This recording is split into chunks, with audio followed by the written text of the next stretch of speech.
The invisible games, how a narcissistic dynamics operate before the discard, especially with a female narcissist. At first, it doesn't feel like a game. It feels like connection, intensity, fate. She studies you closely, your values, your wounds, your unmet needs, and then becomes the mirror of everything you have been longing for. You think you have finally been seen and heard. But what if what you are experiencing isn't love, but a psychological strategy, often used by narcissists, and I'm talking about the female narcissist here. So in relationships shaped by narcissistic pathology, particularly those involving high narcissistic traits, connection is not built on mutuality. It's built on supply acquisition. This means your emotional availability, empathy, validation, and attention become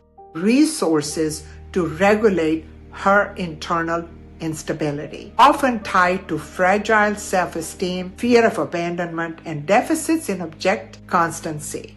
The relationship becomes less about partnership and more about psychological extraction. The patterns and the processes that you need to be aware of, these dynamics often follow recognizable interpersonal games, covert, calculated, deeply disorienting. Idealization as intermittent reinforcement. She doesn't just love bomb. You're placed on a pedestal. This activates the dopamine-driven attachment and trauma bonding. But the affection is inconsistent, conditioning you to chase the high of her approval. Number 2, emotional mirroring and identity hooking. She mirrors your values, passions, even your pain. This creates a rapid intimacy, what we call pseudo-intimacy, designed to fast-track attachment without true vulnerability. Victim positioning and guilt induction. She frequently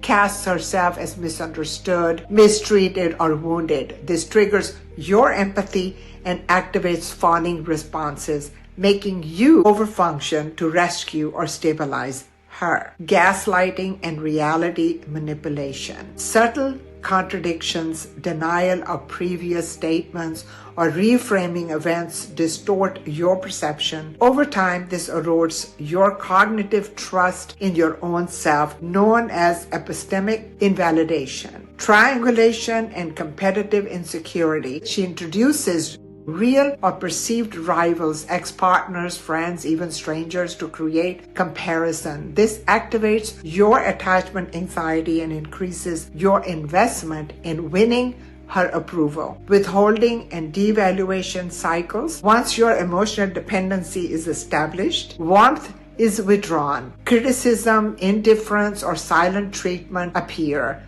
This destabilizes you, intensifying your efforts to regain connection. Each of these behaviors serves one function: maintaining control while extracting emotional supply until this system no longer meets her needs. So here's what I would say. Awareness is your first boundary. If you recognize these patterns, pause, not to fix, not to prove your worth, but to observe healthy relationships, because healthy relationships do not require you to abandon your reality and compete for consistency or earn basic emotional safety. So name the pattern, trust your internal signals, and most importantly, choose relationships where connection is mutual, not manufactured, because real love doesn't feel like a game that you're constantly trying not to lose.